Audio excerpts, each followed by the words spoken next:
Chapter 26. The Defiance of Artemis.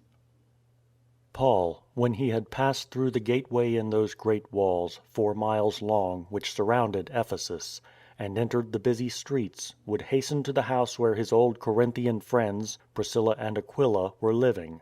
After telling them the adventures that had fallen to him by sea and land during his 6 months' journey, he would listen to all the story of the work in Ephesus in his absence.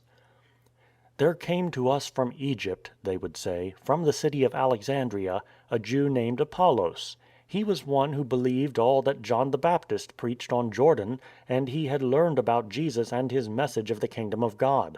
This he preached here in Ephesus. He is a man of power and of deep scholarship, and he spoke in the synagogue most vehemently, explaining to the people the way of Jesus. We brought him here to our house and explained to him more clearly what the way of God means." Alexandria, on the northeast coast of Africa, was the greatest place of learning for the more liberal-minded Jews in Paul's day. Paul was very glad to have a powerful orator with an educated mind, like Apollos, to help in the work. "But where is Apollos now?" he would ask.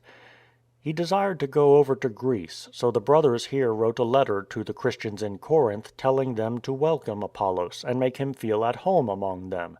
So he has sailed across there and is helping them splendidly. He is publicly contesting with the Jews with might and main, showing them from our Scriptures that Jesus is truly the Messiah." Paul immediately set to work to follow up the work that Aquila and Apollos had done in Ephesus. He went straight to the synagogue. There he spoke out fearlessly, explaining how Jesus had come to bring in the reign of God in the world. Many of the men who squatted there, fingering their beards as they listened to his glowing words, and many of the women, who sat hidden behind the screen, yet were all ears to these startling new things, believed that what Paul said was true. They became disciples of the Christian way. But others disagreed and grew more and more stubborn in their views. They began to raise their voices in argument against Paul and said everything that they could against Paul's teaching. Paul made an agreement to hire a hall named, after its past or present owner, Tyrannus. So withdrawing his disciples from the synagogue, he used to teach them and all who cared to hear in the school of Tyrannus, probably during the afternoons. The business life of the cities of the East ended by middle day, so that handicraftsmen and officials, lawyers or shopkeepers, were free to attend. Timothy, Titus, and Priscilla and Aquila would also be there listening and taking down notes.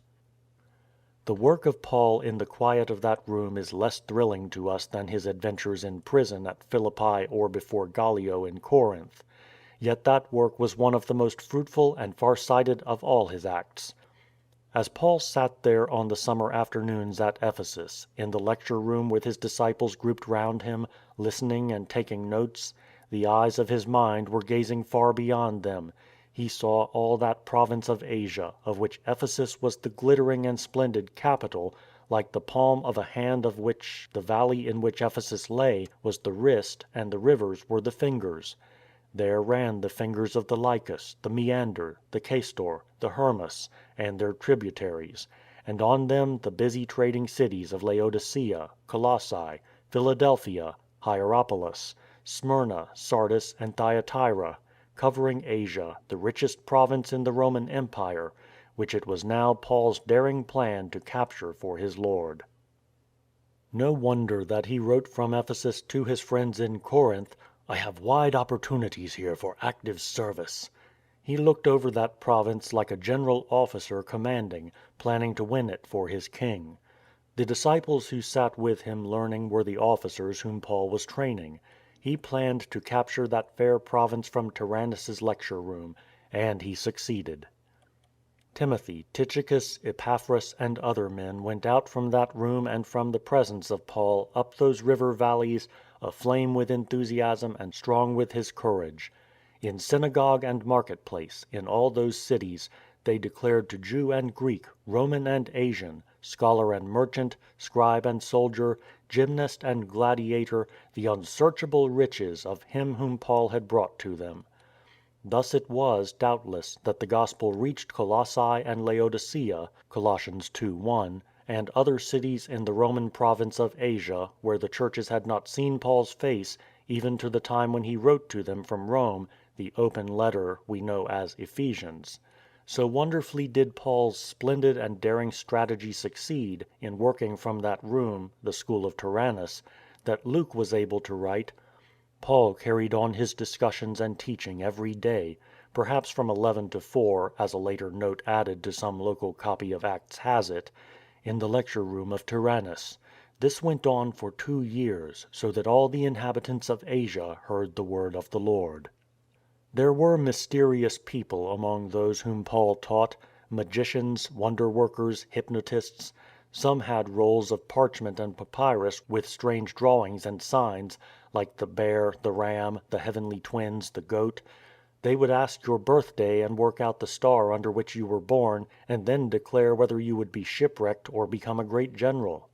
They would make you gaze in a crystal ball to see things happening far away. They would make an image in wax in the shape of your enemy and then burn it or stick pins into its heart as a magic way of killing him. They would mutter spells to cast out demons and mix magic potions or burn charms in mystic fires. There were more of these magicians in Ephesus than anywhere in the world. Some were cheats and charlatans, others believed sincerely in the power of their charms. All as they came under the higher spell of the power of Christ, under Paul's teaching, would come to him and confess to him the magic spells that they used, and say that they were going to give them up. At last there were so many who used to practice magic arts and had now decided to be Christians, that all brought together the parchment rolls on which their spells and star readings were written.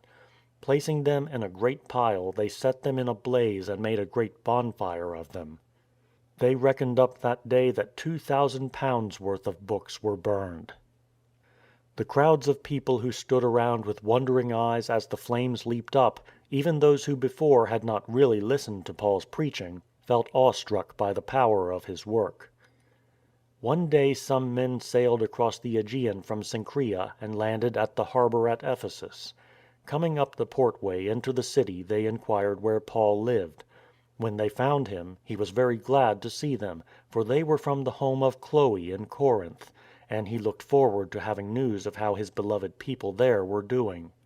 His face, however, became very grave and a little stern when he heard that the Christians in Corinth had been quarrelling among themselves, and had also fallen into just those horrible sins of unclean living that made the name of Corinth a byword all over the Roman Empire. On the second of these matters he had already heard from Corinth before, and had replied at once in a letter which has not survived. Now he sat down and dictated a second and longer letter to them. He spoke the words, and they were written on the long roll of parchment, perhaps by Sosthenes or Titus or even Luke. We can imagine how, when these words were read out to the people gathered together at Corinth, their faces would flush with shame as he upbraided them for their quarrelling and foul living, and then glow with joy as he showed them the true ideal for their lives. "Brothers," he wrote, "I beg of you, for the sake of our Lord Jesus Christ, to drop these party cries. There must be no cliques among you. You must regain your common temper and attitude. For Chloe's people inform me that you are quarrelling. By quarrelling, I mean that each of you has his party cry, 'I belong to Paul, and I to Apollos, and I to Cephas,' Peter, 'and I to Christ.' Has Christ been parcelled out? Was it Paul who was crucified for you? With jealousy and quarrels in your midst, are ye not behaving like ordinary men? When one cries, 'I belong to Paul,' and another, 'I belong to Apollos,' what are you but men of the world? Who is Apollos? Who is Paul? They are simply used by God to carry his gospel, each as the Lord assigns his task. I did the planting, Apollos did the watering, but it was God who made the seed grow. So neither planter nor waterer counts, but God alone who makes the seed grow. We work together in God's service. You are God's crop from his seed, God's house being built up. So you must not boast about men, for all belongs to you, Paul, Apollos, Cephas, the world, life, death, the present and the future. All belong to you, and you belong to Christ, and Christ to God." Then, lest they should say that it was all very well for Paul to write so when he himself was at his ease, he explains to them that "to this very hour we hunger and thirst. We are ill-clad and knocked about. We are waifs, we work hard for our living. When reviled, we bless. When persecuted, we put up with it. When defamed, we try to conciliate. To this hour we are treated as scum of the earth, the very refuse of the world." Even apart from the fresh news as to the length to which party strife had gone in the Corinthian church, Paul was intending to answer its own questions, partly in reply to his recent letter, and partly on other points, which had reached him by special messengers, probably bearing them in writing. The messengers may have included Sosthenes, a leader of the church at Corinth, whom Paul associates with himself as agreeing in the counsel given in his letter. He goes, then, carefully over the points they had raised, mingling profound instruction in Christian principles with his censures on their shortcomings. Incidentally, he shows them in one sentence what will make them all feel one, not people who can be divided and think themselves better than each other. "By one Spirit we have all been baptized into one body. Jews or Greeks, slaves or freemen, we have all been saturated with one Spirit." Many prided themselves on their special spiritual gifts (charismata), and used them in a selfish, egoistic way. Paul corrected this by the idea of a single body with its many different members — the eye, the hand, the foot — all working for the common good of that body as a whole. All its special functions are due to the same God, who works in and through each and all its members. But there was a yet simpler and more direct way of appeal for self-forgetful cooperation instead of pride and competition for glory. Paul glowed with a new fire as he broke out into that wonderful praise of love which men will read and reread in all languages till speech perishes from the earth. "Yet I will go on to show you a still higher path. I may speak with the tongues of men and of angels, but if I have no love I am a noisy gong or a clanging cymbal. I may prophesy, fathom all mysteries and secret lore. I may have such faith that I can move hills from their places, but if I have no love, I count for nothing.